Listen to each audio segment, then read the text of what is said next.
नमस्कार, हिंदी प्रतियोगिता YouTube channel में आपका स्वागत है।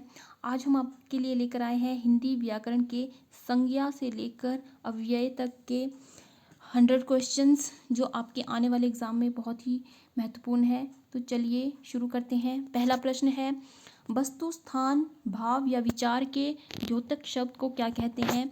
तो इसे संज्ञा कहा जाता है। ऑप्शन नंबर ए इसका सही आंसर है। अगला प्रश्न, व्युत्पत्ति के आधार पर संज्ञा के कितने भेद होते हैं? तो व्युत्पत्ति के आधार पर जो है संज्ञा के 3 भेद माने गए हैं। पहला है रूढ़, यौगिक और योगरूढ़। तो 3 ऑप्शन नंबर ए इसका सही आंसर है। स्त्रीत्व। अगला प्रश्न है, स्त्रीत्व शब्द में कौन सी संज्ञा है? तो स्त्रीत्व शब्द में जो है वो भाववाचक संज्ञा है। ऑप्शन नंबर सी इसका सही आंसर है, भाववाचक संज्ञा। अगला प्रश्न, भारतीय शब्द का बहुवचन है। तो भारतीय शब्द का बहुवचन होगा भारतीयों। ऑप्शन नंबर ए इसका सही आंसर हो जाएगा। अगला प्रश्न, सूर्य का स्त्रीलिंग क्या होगा? तो सूर्य का स्त्रीलिंग जो है वो सूर्या होगा। ऑप्शन नंबर बी इसका सही आंसर है। अगला प्रश्न, बुढ़ापा भी एक प्रकार का अभिशाप है, इस वाक्य में रंगीन छपे शब्द की संज्ञा बताइए। तो ये बुढ़ापा जो है वो भाववाचक संज्ञा है। ऑप्शन नंबर सी इसका सही आंसर है। अगला प्रश्न, निम्नलिखित शब्दों में से कौन सा शब्द संज्ञा है? तो निम्नलिखित शब्दों में जो है संज्ञा शब्द क्रोध है। ऑप्शन नंबर बी इसका सही आंसर है। अगला प्रश्न, आंसू का बहुवचन क्या होगा? तो आंसू का बहुवचन आंसुओं होगा। ऑप्शन नंबर सी इसका सही आंसर है। अगला प्रश्न, निम्नलिखित शब्दों में से एक शब्द पुल्लिंग है, उसे बताइए। तो इसमें पुल्लिंग शब्द जो है वो बुढ़ापा है। ऑप्शन नंबर ए इसका सही आंसर है। अगला प्रश्न, निम्नलिखित वाक्यों को पढ़िए तथा उसमें कारक के सही भेद को पहचानिए। हे प्रभु मेरी इच्छा पूर्ण करो। तो इसमें जो है कारक चिन्ह जो ये लगा हुआ है, हे प्रभु, इस तरह के जो शब्द होते हैं वो संबोधन कारक होते हैं। ऑप्शन नंबर सी इसका सही आंसर है। अगला प्रश्न, भाववाचक संज्ञा बनाइए। तो इसमें भाववाचक संज्ञा लड़कपन है। ऑप्शन नंबर सी इसका सही आंसर है। अगला प्रश्न, सच्चरित्रता किस मूल शब्द से बना है? तो सच्चरित्रता जो है वो चरित्र शब्द से बना है। ऑप्शन नंबर बी इसका सही आंसर है। अगला प्रश्न, कौन सा शब्द बहुवचन है? तो प्राण शब्द जो है वो बहुवचन में आता है। अगला प्रश्न, निम्नलिखित में से कौन सा शब्द पुल्लिंग है? तो पुल्लिंग जो है वो कपट है। ऑप्शन नंबर ए इसका सही आंसर है। अगला प्रश्न, गीदड़ का स्त्रीलिंग क्या होगा? तो गीदड़ का स्त्रीलिंग जो है वो गीदड़ी होगा। ऑप्शन नंबर सी इसका सही आंसर है। अगला प्रश्न, किस वाक्य में अपादान कारक है? तो अपादान कारक जो है वो ऑप्शन नंबर सी, हिमालय से गंगा निकलती है, ये इसका सही आंसर होगा। एक्चुअली जो अपादान कारक और करण कारक होते हैं उनमें जो है से कारक चिन्ह का प्रयोग किया जाता है, तो इसमें थोड़ा सा कन्फ्यूज़न होता है। जब कोई चीज़ किसी चीज़ दूसरी चीज़ से अलग हो रही होती है तो उसमें अपादान कारक होता है, और अगर हम किसी चीज़ के लिए किसी शस्त्र या किसी वस्तु का प्रयोग कर रहे होते हैं तो उसमें जो है करण कारक होता है। जैसे यहाँ लिखा है हिमालय से गंगा निकलती है, तो हिमालय से गंगा जो है वो अलग हो रही है, तो यहाँ पर अपादान कारक माना जाएगा।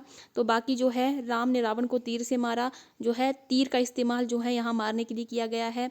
चाकू से फल काटो, तो चाकू का इस्तेमाल जो है फल काटने के लिए किया गया है, तो इसमें करण कारक होगा। अगला प्रश्न है, हिंदी में शब्दों का लिंग निर्धारण किसके आधार पर होता है? तो हिंदी में लिंग निर्धारण जो है वो संज्ञा के आधार पर होता है। ऑप्शन नंबर ए इसका सही आंसर है। निम्नलिखित में भाववाचक संज्ञा कौन सी है? तो भाववाचक संज्ञा जो है ऑप्शन नंबर ए शत्रुता है। अगला प्रश्न, निम्नलिखित शब्दों में से स्त्रीलिंग शब्दों का चयन कीजिए। तो इसमें स्थापना जो है स्त्रीलिंग शब्द है।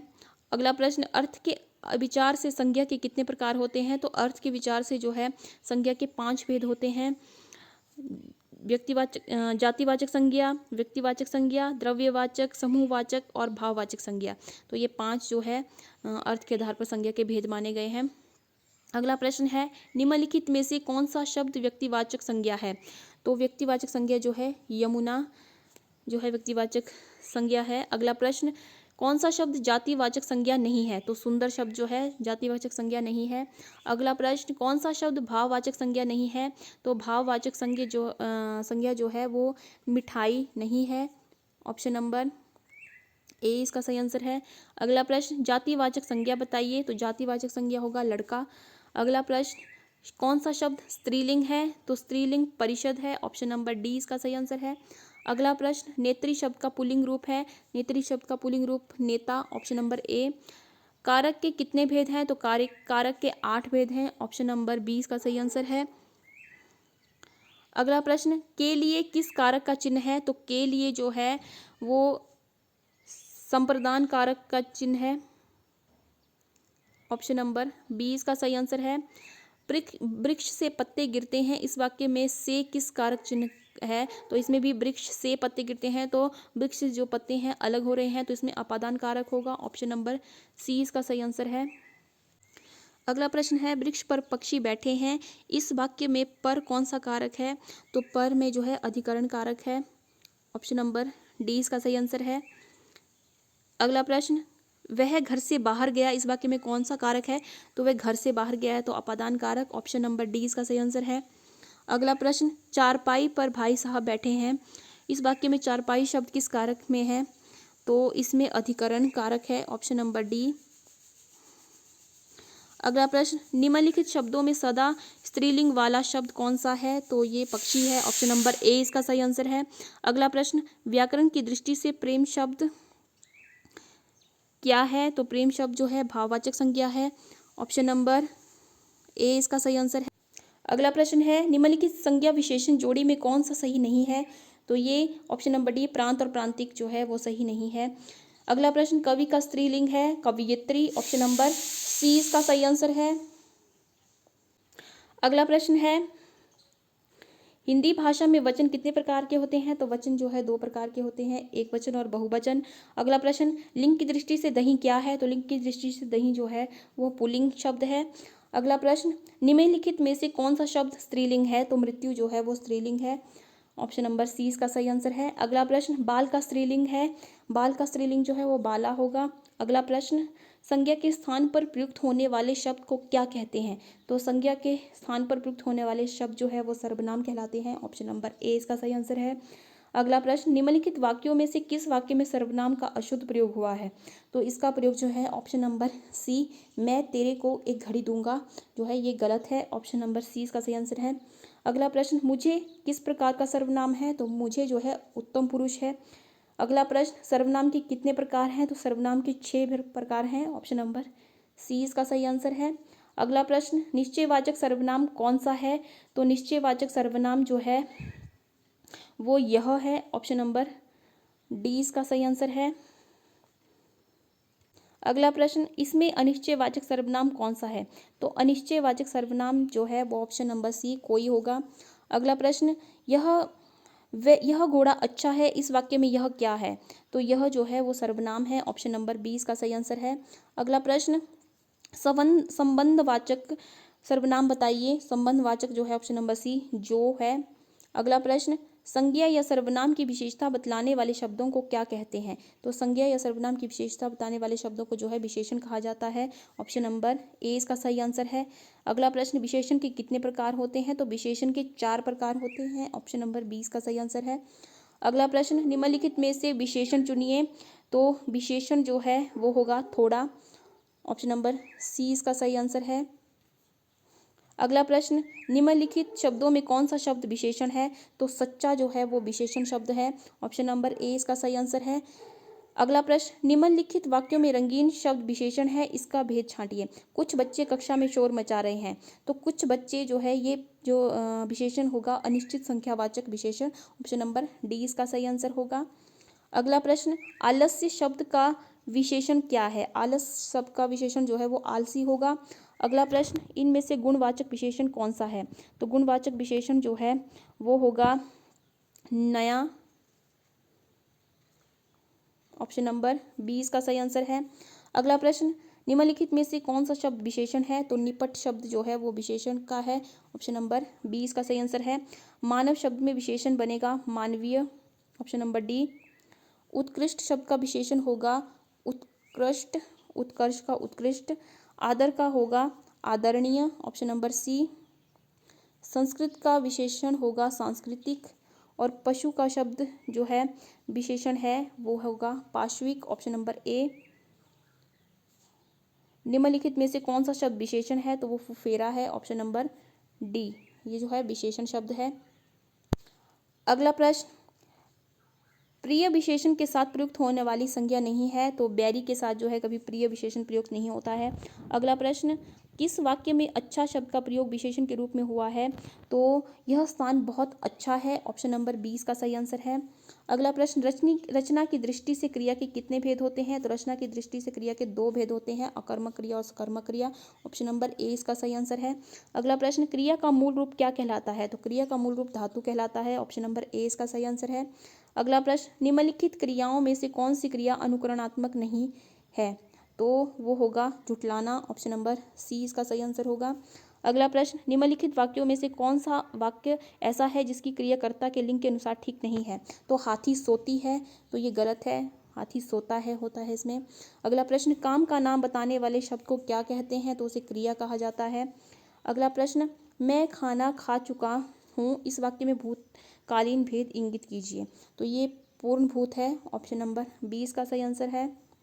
अगला प्रश्न, किस वाक्य में क्रिया वर्तमान काल में है, तो मैं तुम्हारा पत्र पढ़ रहा हूँ, ऑप्शन नंबर 20 का सही आंसर है।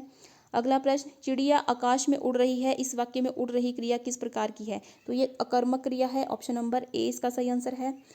अगला प्रश्न, किस वाक्य में क्रिया सामान्य भूतकाल में है, तो सामान्य भूतकाल वह पुस्तक उसने पुस्तक सामान्य भूतकाल, तो उसने पुस्तक पढ़ी, ऑप्शन नंबर ए इसका सही आंसर है।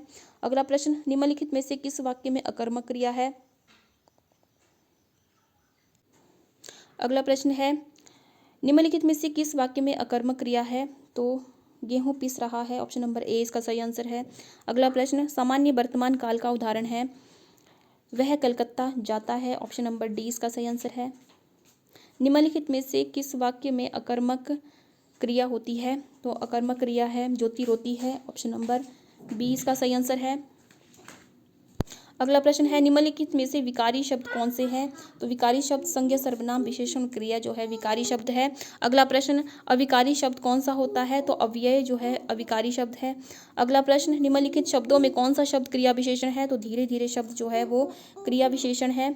अव्यय के कितने भेद होते हैं, तो अव्यय के 4 भेद होते हैं, ऑप्शन नंबर 20 का सही आंसर है।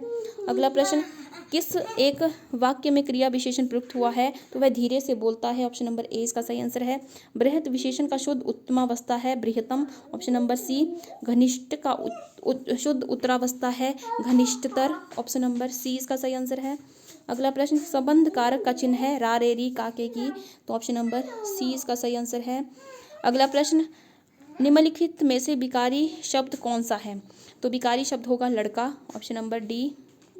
अगला प्रश्न, सभा में 20 लोग थे, इसमें विशेषण कौन सा है, तो ये अनिश्चित संख्यावाचक है, ऑप्शन नंबर डी इसका सही आंसर है।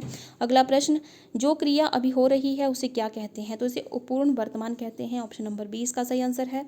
अगला प्रश्न, कौन सा शब्द क्रिया विशेषण है, तो तेज जो है वो क्रिया विशेषण है, ऑप्शन नंबर ए इसका सही आंसर है। अगला प्रश्न, देश को हानि जयचंदों से होती है रेखांकित में संज्ञा है, तो ये जातिवाचक संज्ञा है, ऑप्शन नंबर ए। अगला प्रश्न, गरीबों को वस्त्र 2 वाक्य में कारक है, कर्ता ने कर्म को, ऑप्शन नंबर डी कर्म कारक। अगला प्रश्न, तुम्हें क्या चाहिए, रेखांकित का सर्वनाम है तुम्हें क्या चाहिए, तो ये प्रश्नवाचक सर्वनाम है, ऑप्शन नंबर 20 का सही आंसर है। अगला प्रश्न है, मीरा ने आधा लीटर दूध पी लिया, रेखांकित में विशेषण है, तो इसमें विशेषण है परिणामवाचक परिमाणवाचक।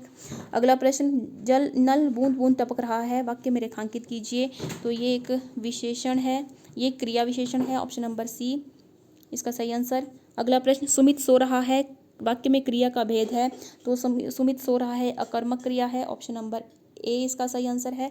अगला प्रश्न, वाच्य कितने प्रकार के होते हैं, तो वाच्य जो है वो 3 प्रकार के होते हैं, ऑप्शन नंबर ए इसका सही आंसर है। अव्यय के कितने भेद होते हैं, अव्यय के 4 भेद होते हैं। अगला प्रश्न, निम्नलिखित वाक्यों में अव्यय को पूरा अव्यय किससे पूरा होगा? तो आज धन डैश कोई नहीं पूछता, आज धन के बिना कोई नहीं पूछता। ऑप्शन नंबर ए इसका सही आंसर है। अगला प्रश्न, निजवाचक सर्वनाम का प्रयोग किस वाक्य में हुआ है? तो निजवाचक जो है वो ऑप्शन नंबर डी, आप भला तो जग भला। अगला प्रश्न, शिव का विशेषण क्या है? तो शिव का विशेषण शैव होगा। ऑप्शन नंबर सी इसका सही आंसर। अगला प्रश्न है, वह घर पहुंच गया, इस वाक्य में पहुंच गया निम्नलिखित में से किस क्रिया का उदाहरण है? तो ये पूर्वकालिक, ये संयुक्त क्रिया का उदाहरण है। तो ये थे आज के कुछ 100 महत्वपूर्ण क्वेश्चन व्याकरण से रिलेटेड। तो आई होप आपको ये वीडियो पसंद आया हो। तो वीडियो को लाइक करें, शेयर करें और ज़्यादा से ज़्यादा शेयर करें। हमारे चैनल को सब्सक्राइब करें, नीचे दिए हुए बेल आइकन को प्रेस करें ताकि आपको आने वाली वीडियो की नोटिफिकेशन मिलती रहे। मिलते हैं अगली वीडियो में, तब तक के लिए जय हिंद, जय भारत।